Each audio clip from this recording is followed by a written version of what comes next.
नमस्कार, आप देख रहे हैं लाइव टीवी समाचार और मैं हूं आपके साथ राहुल मौर्य। आइए रुख करते हैं इस वक्त की बड़ी खबरों की ओर, लेकिन उससे पहले एक नजर हेडलाइंस पर। उत्तर प्रदेश में प्रचार पर लगा ब्रेक। चुनाव आयोग की आदर्श आचार संहिता के चलते पोस्टर और बैनर हटाने की कार्यवाही हुई शुरू। चित्रकूट में मौसम के बदले मिजाज का दिखा कहर। ओलावृष्टि की आफत ने किसानों की बढ़ाई चिंता। प्रशासन से लगाई मुआवजे की गुहार। और राजभवन में चिकित्सा अधिकारी ने लोगों को किया जागरूक। 2 गज की दूरी, मास्क है जरूरी का दिया संदेश। सतर्कता बरतने की कही बात। अब खबरें विस्तार से। बहराइच के पयागपुर विकासखंड क्षेत्र में ग्राम सभा वैनी के प्रधान अपने ग्राम सभा के लिए वरदान साबित हो रहे हैं। बता दें, जिस सड़क को पिछले कई प्रधानों ने देखा तक नहीं, उस सड़क को प्रधान प्रतिनिधि विमलेश तिवारी ने अपने कार्यकाल के दौरान कम समय में ही राहगीरों का रास्ता सुगम कर दिया है। गौरतलब है कि ग्राम सभा वैनी के अंदर गांव में जाने के लिए कोई रास्ता सुचारू रूप से नहीं था, जिससे कोई भी व्यक्ति बरसात के मौसम में गांव के अंदर प्रवेश नहीं कर सकता था। लेकिन जब से ग्राम सभा वैनी में प्रधान बेबी तिवारी का कार्यकाल शुरू हुआ है, तब से वैनी में विकास की गंगा बह रही है। जगह जगह पर नालियों का निर्माण हो रहा है। पक्की सड़क से गांव तक खरंजा का निर्माण चल रहा है और साथ ही गांव के बीच का जो रास्ता था उस पर इंटरलॉकिंग का निर्माण कार्य भी चल रहा है। इस कार्य के चलते सभी ग्रामवासी प्रधान की प्रशंसा कर रहे हैं। चंपारण के रामनगर प्रखंड में तौलहा पंचायत लगती है। यहाँ दिउलिया गांव के मुखिया पति विनोद मांझी और उनकी पत्नी अनीता देवी ने गांव में विकास का काम करने का फैसला कर लिया है। इस मौके पर डीलर संजीत कुमार राव ने बताया कि पंचायत के विकास के लिए मुखिया अनीता देवी से बातचीत की गई है, जिसमें उन्होंने साफ निर्देश दिए हैं। अपने साफ शब्दों में कहा है कि पंचायत में बाकी काम छूटा है, उसे प्राथमिकता के साथ किया जाएगा। माझी किस पंचायत का मुखिया बने हैं? तौलहा पंचायत का। तौलहा पंचायत के लिए पहला प्राथमिकता क्या रहेगी आपका? विकास में जैसे कौन सा विकास? अभी तो फिलहाल में कोई झरा रहा है, नाला, नल जल, नल योजना, जो बाकी काम है उसको पूरा करेंगे आप? जी। सर, मेरा नाम हुआ आइनुल हक। मैं जोगिया पंचायत का उप मुखिया हूँ। मेरे यहाँ जितना भी ज़रूरी कार्य हो, बाकी जो है सब कोशिश करेंगे, समय से काम होगा। Sir, Sanjeet Kumar Rao, fair price dealer association Ramnagar. तो मुखिया जी की जो प्राथमिकता है हाँ। क्या रहेगी इस पंचायत के लिए? नहीं, इनका प्राथमिकता और चुनाव में अपना वैसी भी की है जनता से कि हाँ, हम विकास के प्रगति करेंगे, जो भी अधूरा काम है उसको हम पूरा करेंगे। और उसी तर्क पर ही चल भी रहे हैं और काम तो चालू हो गया है। यूपी में चुनाव आयोग के आदेश पर 8 तारीख को आचार संहिता लगा दी गई है। अब आचार संहिता लगते ही प्रशासन ने भी अपनी कार्यवाही शुरू कर दी है।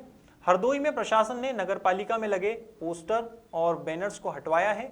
साथ ही अन्य जगहों पर भी लगे जनप्रतिनिधियों के पोस्टर बैनरों को हटाया जा रहा है। इन सभी के बीच प्रचार वाहन पर भी पैनी नजर रखी जा रही है। हरदोई से चंदगीराम मिश्रा की रिपोर्ट। चित्रकूट में पिछले 4 दिनों से मौसम के बदले मिजाज का कहर अब किसानों पर ओलावृष्टि की आफत के रूप में टूटा है। बारिश के साथ ओले गिरने से खेतों में खड़ी फसल खराब हो रही है, जिससे किसान बर्बाद हो गए हैं। खेतों में बिखरी पड़ी उम्मीदों को देखकर रोते किसानों को आशा दिलाने के लिए अभी तक कोई भी अधिकारी या जनप्रतिनिधि मौके पर नहीं पहुंचा है। दरअसल जिस फसल को किसानों ने जुताई, बुवाई और खाद में अपनी जमा पूंजी खर्च करके बड़ा किया था, वही फसल कुछ देर बरसे ओलों की भेंट चढ़ चुकी है। जिले की चित्रकूट, बांदा, करवी और मानिकपुर तहसील के अंतर्गत कई गांवों में किसानों की फसल बर्बाद हो चुकी है। वहीं बंदरी और गुरेटनपुर क्षेत्र में भी ओलावृष्टि से किसानों को खासा नुकसान हुआ है। ऐसे में अब किसान नष्ट हुई फसलों का सर्वे करवाकर प्रशासन से मुआवजे की गुहार लगा रहे हैं। चित्रकूट से भारत भूषण शुक्ला की रिपोर्ट। बोल, कब से बारिश हो रही है? 4 दिन हो गए आज से। हाँ। पत्थर आज कितना पड़ा है? अरे तो बारिश खासा पड़ा है। पूरी फसल नष्ट हो गई। हाँ, पूरी फसल चौपट हो गई। कहो ना, मैं गेहूँ क्या है तो माइस तो हुई जमीन में चटनी होएगा। सरसों आए तो वो साय माइस तब हैं। पूरी फसल नष्ट हो गई है। हाँ, इनका कहो पूरी फसल नष्ट हो गई। देखो कौन ता के फसल ये हो, कौन ता के फसल दिखात रही है।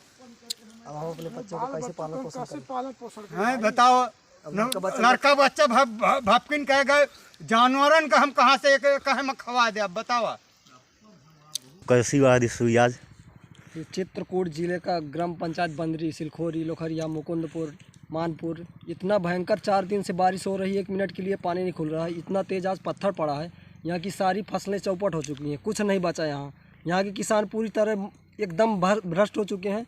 यहाँ कुछ ना तो अपने बच्चों को खिलाने पिलाने के लिए कोई बचा है, ना कुछ, ना कोई यहाँ पे कोई मजदूरी का ना कुछ है, ना 1 रुपया है। यहाँ एकदम इतना भयंकर पत्थर पड़ा है, यहाँ कुछ बचा नहीं। खेत एकदम पूरी तरह चौपट हो चुका है, यहाँ कुछ बचा ही नहीं है, पूरी फसलें नष्ट हो चुकी हैं। अब कैसे अपने बच्चों को पालन पोषण किया जाएगा? बिंदुखत्ता में नैनीताल डिस्ट्रिक्ट कोऑपरेटिव बैंक का शुभारंभ हुआ है। इस बैंक का शुभारंभ विधायक नवीन दुमका ने किया है। इस अवसर पर योगेश पांडे, लालचंद्र सिंह, बलवंत सिंह बिष्ट, दीपक जोशी, रविंद्र रेकुनी, भगवान सिंह माजिला, सुरेंद्र सिंह मेहरा, डॉक्टर मोहन सिंह बिष्ट, पवन चौहान और साथ ही कई प्रबुद्ध जन मौजूद थे। बिंदुखत्ता से रमाकांत पंत की रिपोर्ट। गोड्डा में बसंत राय प्रखंड के सभागार में सभी पंचायत समिति के साथ एक मीटिंग हुई है। प्रमुख स्वीटी देवी की अध्यक्षता में सभी पंचायत समिति के साथ एक मीटिंग रखी गई थी। इस दौरान काफी गहमा गहमी का माहौल देखने को मिला। कुछ पंचायत समिति का आरोप है कि प्रमुख स्वीटी देवी की ओर से उन लोगों के साथ सौतेला व्यवहार किया जा रहा है। यही बात नहीं रुकती है। प्रमुख स्वीटी देवी साफ कहती हुई नजर आ रही है कि जहां जाना है जाएं, मेरे खिलाफ आप मेरे मालिक नहीं लगते हैं। हालांकि प्रखंड विकास पदाधिकारी अशोक कुमार भारती ने बताया कि इस मीटिंग में दोनों पक्ष के लोग अपनी अपनी बातें रख सकते हैं, इसलिए थोड़ा बहुत शोर शराबा होता है, लेकिन फिर भी मामले को संज्ञान में लिया जाएगा। गोड्डा से दिवाकर कुमार शर्मा की रिपोर्ट। चित्रकूट में समाजवादी पार्टी के राष्ट्रीय अध्यक्ष अखिलेश यादव ने कार्यकर्ताओं का मनोबल बढ़ाने के लिए जिम्मेदारी बांटी है। इस दौरान चित्रकूट जनपद के मानिकपुर ब्लॉक में रहने वाले इंद्रभूषण प्रताप यादव को सपा युवजन सभा का राष्ट्रीय सचिव बनाया गया है। गौरतलब है कि इंद्रभूषण प्रताप जिले में पार्टी के शीर्ष नेतृत्व के रूप में काम करते नजर आते हैं। वे हमेशा गरीब, आदिवासी, वंचित और शोषित की आवाज बनकर विरोधियों के पसीने छुड़ा देते हैं। Bureau report. लालकुआ के चिकित्सा अधिकारी डॉक्टर लव पांडे ने कोरोना के प्रति लोगों को जागरूक किया है। उन्होंने कहा कि कोरोना के मामले बढ़ते जा रहे हैं, ऐसे समय में सभी को सचेत रहने की आवश्यकता है। उन्होंने 2 गज की दूरी, मास्क है जरूरी सहित कोरोना से सचेत रहने को कहा है। लालकुआ से रमाकांत पंत की रिपोर्ट। लालकुआ के चिकित्सा अधिकारी डॉक्टर लव पांडे जी इस समय मेरे साथ में मौजूद हैं। पिछले कोरोना काल में आपने बड़ी सकारात्मक भूमिका से जनमानस को विशेष संदेश दिए और अनेक स्थानों पर त्वरित सेवाएं प्रदान की। आज पुनः हमारे बीच में उपस्थित हैं डॉक्टर साहब। लाइव टीवी चैनल में आपका बहुत बहुत स्वागत है। और मैं आपसे जानना चाहूँगा कि कोरोना का प्रकोप बहुत तेज़ी से बढ़ रहा है, ऐसे समय में आप स्थानीय जनमानस को अपनी ओर से क्या संदेश देना चाहेंगे? देखिए, जैसे कोरोना बढ़ रहा है और सबको पता भी है कि तीसरी लहर का कहर जो है शुरू ही हो गया है। अब इसमें वैसे तो कोई नई चीज़ है नहीं, क्योंकि वही सब लोग जान रहे हैं कि मास्क लगाना है और दूरी का पालन करना है, 2 गज दूरी, मास्क जरूरी जैसे अभी पहले चल रहा था वो करना है। और विशेषकर भीड़ भाड़ वाले इलाकों से बचें और घर से तभी निकलेंगे बहुत अपरिहार्य हो, तभी घर से बाहर निकले। और इसके बाद हमारे पास एक ही हथियार है, वैक्सीनेशन। तो वैक्सीन को जो है बढ़ चढ़ के भागने, कोई भी इसमें मिथक जो भी फैला रहे हैं कि ये कोई कुप्रभाव है, ऐसा कुछ नहीं है। सब लोग लगा रहे हैं। अब तो हमारा 15 से लेकर 18 का भी शुरू कर दिया गया है वैक्सीनेशन। उसमें बच्चे लोग जो है काफ़ी बढ़ चढ़ के भाग ले रहे हैं और इसका कोई साइड इफेक्ट नहीं है। पहले भी सबको मैंने यही बताया था और लोगों की यही रिएक्शन भी आया था कि इसका कोई साइड इफेक्ट नहीं है। ये एक सुरक्षा है और सुरक्षा है तो इसको लेने में कठिनाई है और जल्दी जाके जो है 3 बच्चे की जहाँ भी वैक्सीनेशन चल रहा है वहाँ अपने आपको वैक्सीन लगाएं। इसके लिए हम लोगों ने मोबाइल टीम्स घर घर जो जाकर जो है या क्षेत्र वाइज ग्राम बार जाकर जो हम लोग वैक्सीनेशन कर रहे हैं और वहाँ भी हमें अच्छा रिस्पॉन्स मिल रहा है। तो इन दिनों आपकी टीम किन किन क्षेत्रों में जांच कर रही है, जरा इस बारे में कुछ बताएंगे? कोविड की जांच हमारी सेंचुरी जैसे हो गई, अच्छा इंस्टॉलेशन है, बड़ा इंस्टॉलेशन है, दूर दूर से लोग श्रमिक आते हैं, कर्मचारी आते हैं। इन लोगों ने पहले भी इनकी कंपनी में जो है RT-PCR रिपोर्ट नेगेटिव लेके ही एंट्री कराई जा रही थी। इसके अलावा भी हम लोग भी अपनी तरफ से जो है इसमें हफ्ते में जो है पहले जो है 3 दिन या 2 दिन जाके जो है रैंडम सैंपलिंग ले रहे थे। अब लास्ट 6 तारीख की रिपोर्ट में इनकी 101 में से 27 जो पॉजिटिव आई, उनके आने के बाद जो है अब सोमवार से सेंचुरी में जो रोज़ सैंपलिंग हमारी तरफ से लगाई जाएगी। बहुत सुंदर। कर्तव्य में कुशाग्रता का भाव रखने वाले डॉक्टर लव पांडे जी ने आपको बहुत अच्छे सुझाव दिए हैं। घर पर रहें, सुरक्षित रहें और 2 गज की दूरी बनाकर चलें। बहुत बहुत धन्यवाद पांडे जी। उत्तर प्रदेश में आदर्श आचार संहिता लागू होने के बाद प्रशासन हरकत में आ गया है। नगर पंचायत लालकुआं क्षेत्र में लगे राजनीतिक पार्टियों के सैकड़ों होर्डिंग्स हटाए गए हैं। बता दें, नगर पंचायत की टीम ने सरकारी संपत्तियों और पोल्स पर लगे छोटे बड़े होर्डिंग्स को हटाया है और होर्डिंग्स न लगाने के निर्देश दिए हैं। इस दौरान नगर पंचायत अधिशासी अधिकारी ने कहा कि आचार संहिता लगने के बाद नगर से होर्डिंग हटाए जाने के निर्देश दिए गए हैं। आचार संहिता का पालन कराए जाने की पूरी कोशिश की जा रही है। इसके चलते प्रशासन भी मुस्तैद है। यदि कोई उल्लंघन करता है तो उसके खिलाफ विरुद्ध कार्यवाही की जाएगी। लालकुआं से रमाकांत पन की रिपोर्ट। है जैसे कि आप भली भांति अवगत हैं कि आचार संहिता लग चुकी है और चुनाव आयोग की जो भी गाइडलाइन है जिनका पालन जो है स्थानीय निकायों को करना होता है, तो उसके अंतर्गत दिशा निर्देश दिए गए हैं। वर्तमान में शहर में विभिन्न प्रकार के होर्डिंग, यूनिपोल, पोस्टर्स, बैनर्स और वॉल पेंटिंग्स लगाई गई है जो कि चुनाव संबंधी है। सिर्फ उन्हीं को हटाने के दिशा निर्देश दिए गए हैं। हो सकता है कि चुनाव आयोग द्वारा कुछ बैनर, पोस्टर और प्रचार सामग्री उनको अधिकृत किया गया हो, लेकिन अभी तक ये हमारी जानकारी में नहीं है। फिलहाल के लिए यही दिशा निर्देश दिए गए हैं टीम को कि वो जितने भी चुनाव संबंधी बैनर, पोस्टर और यूनिपोल्स होर्डिंग्स लगाए गए हैं तो उनको क्लीन करें।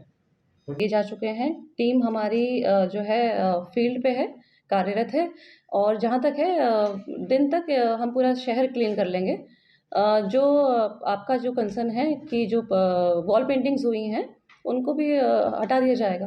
पीरपेंती में राष्ट्रीय जनता दल ने रेलवे पदाधिकारी को पीरपेंती रेलवे ओवरब्रिज संख्या 91 का काम 7 दिनों में पूरा करने की चेतावनी दी है।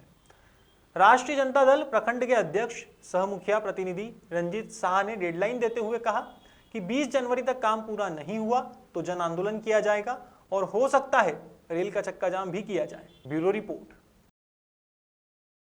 फिलहाल खबरों में बस इतना ही। देश और दुनिया की तमाम खबरों के लिए देखते रहिए लाइव टीवी समाचार। नमस्कार।